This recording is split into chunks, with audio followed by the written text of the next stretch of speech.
खबरें तिजारती दुनिया से। कोयटा की ज़िला इंतजामिया ने रमजान मुबारक के दौरान 3 मकामात पर सस्ते बाजार लगाने का फैसला कर दिया।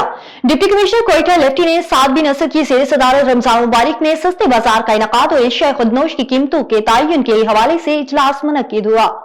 SIFC की सहूलियतकारी के बायस मुल्क में नई कंपनियों के रजिस्ट्रेशन में तारीख इजाफा हो गया। ISFC की नई कीमतों के रजिस्ट्रेशन के लिए एक मुआवन और साजगार माहौल फराहम करने के लिए कोशां है।